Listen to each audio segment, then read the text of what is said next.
ನಿಮ್ಮ mind set ನಿಮ್ಮ ಕಾಲೇಜ್ಗಿಂತ ಜಾಸ್ತಿ ಪವರ್ಫುಲ್ ಆಗಬಹುದು. ಬಹಳಷ್ಟು ವಿದ್ಯಾರ್ಥಿಗಳು ವರ್ಷಾನ್ಗಟ್ಲೆ ಹಿಂಗ ಯೋಚಿಸ್ತಾ ಕಳೀತಾರ, ನಾ ಇನ್ನೂ ಉತ್ತಮವಾದ ಕಾಲೇಜ್ ಒಳಗ ಓದಿದ್ರ ನನ್ನ ಜೀವನನ ಬೇರೆ ಆಗಿರ್ತಿತ್ತು ಇರ್ಬಹುದು. ಆದ್ರೆ ಇಲ್ಲೇ ಇನ್ನೊಂದು ಸಾಧ್ಯತೆ ಅದ.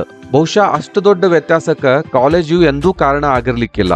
ಅದಕ್ಕೆ ಕಾರಣ ಮೈಂಡ್ ಸೆಟ್ ಅಂದ್ರ ಮನೋಭಾವ ಆಗಿರಬಹುದು. ಯಾಕಂದ್ರೆ ಇಬ್ಬರು ವಿದ್ಯಾರ್ಥಿಗಳು ಒಂದ ಕ್ಲಾಸ್ ಒಳಗ ಕೂತ್ಕೋಬಹುದು, ಒಬ್ಬ ಲೆಕ್ಚರರ್ ಮಾತುಗಳನ್ನ ಕೇಳಬಹುದು, ಮತ್ತ ಒಂದ ರೀತಿ ವಿಷಯಗಳನ್ನ ಓದಬಹುದು. ಅಂದ್ರೂ ಕೂಡ ಸಂಪೂರ್ಣವಾಗಿ ಅವರು ಡಿಫ್ರೆಂಟ್ ಆಗಿ ಭವಿಷ್ಯವನ್ನ ಕಟ್ಕೋಬಹುದು. ಒಬ್ಬ ವಿದ್ಯಾರ್ಥಿ ಹಿಂಗ್ ಕೇಳಬಹುದು, ಯಾಕ ನನ್ನ ಸುತ್ತಮುತ್ತಲಿನ ವಾತಾವರಣ ಇಷ್ಟು ಕೆಟ್ಟದಾಗದ ಅಂತ ಹೇಳಿ. ಇನ್ನೊಬ್ಬ ವಿದ್ಯಾರ್ಥಿ ಈ ವಾತಾವರಣದ ನಡುವೆನೂ ನಾ ಹೆಂಗೆ ಬೆಳಿಲಿ ಅಂತ ಕೇಳ್ತಿರ್ತಾನ. ಇಂಥ ಪ್ರಶ್ನೆ ನಿಮ್ಮ ಜೀವನವನ್ನ ಬದಲಾಯಿಸ್ತದ. ಯಾಕಂದ್ರ ಮನೋಭಾವ ನಿಶಬ್ದವಾಗಿ ಎಲ್ಲಾದ್ರ ಮೇಲೂ ಪ್ರಭಾವ ಬೀರ್ತಾ ಇರ್ತದ. ನಿಮ್ಮ ಮನೋಭಾವ ಯಾವ್ದನ್ನ ನಿರ್ಧರಿಸ್ತದ ಅಂತಂದ್ರ ನೀವು ಕಾಲೇಜ್ ಮುಗಿದ ನಂತರನು ಕಲಿಕೆಯನ್ನ ಮುಂದುವರಿಸ್ತಿರೋ ಇಲ್ವೋ, ನೀವು ಸಿಲೆಬಸ್ ಅಥವಾ ಟೆಕ್ಸ್ಟ್ ಬುಕ್ ಗಳ ಹೊರಗಡೆ ಕುತೂಹಲದಿಂದ ಇರ್ತಿರೋ ಇಲ್ವೋ, ಯಾರೂ ಫೋರ್ಸ್ ಮಾಡ್ಲಾರ್ದನ ಸ್ವತಃ ನೀವ ಜವಾಬ್ದಾರಿ ತಗೊಳ್ತಿರೋ ಇಲ್ವೋ, ಹೊರಗಡೆಯಿಂದ ಯಾವ್ದೇ ಪ್ರೆಷರ್ ಇಲ್ದನ ನಿರಂತರವಾಗಿ ನಿಮ್ಮನ್ನ ನೀವ ಸುಧಾರಿಸ್ಕೊಳ್ತಾ ಇದೀರೋ ಇಲ್ವೋ, ಜಗತ್ತು ಬದಲಾದಾಗ ಅದಕ್ಕೆ ತಕ್ಕಂಗ ಬದಲಾಗ್ತಿರೋ ಇಲ್ವೋ. ಇಂಥದ್ದೆಲ್ಲ ಆಧುನಿಕ ಜಗತ್ತು ಹಿಂದಿನ್ಗಿಂತಲೂ ಹೆಚ್ಚಾಗಿ ಇವತ್ತ ಮೈಂಡ್ ಸೆಟ್ಗೆ ಮನೋಭಾವಕ್ಕ ತಕ್ಕ ಪ್ರತಿಫಲ ನೀಡ್ತದ.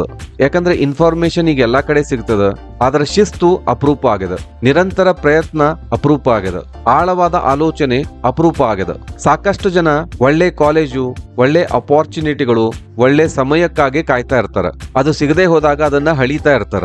ಆದ್ರೆ ಇದೇ ಟೈಮ್ ಒಳಗ ಬರೀ ತನ್ನ ಒಳ್ಳೆ ಮೈಂಡ್ ಸೆಟ್ ಇಂದ ಒಬ್ಬ ವ್ಯಕ್ತಿ ತನ್ನನ್ನ ತಾನ ಸುಧಾರಿಸ್ಕೊಳ್ತಾ ಹೋಗ್ತಾನ. ಆಮೇಲೆ 10 ವರ್ಷದ ನಂತರ ಇಬ್ಬರ ನಡುವಿನ ವ್ಯತ್ಯಾಸ ತುಂಬಾ ದೊಡ್ಡದಾಗಿರ್ತದ.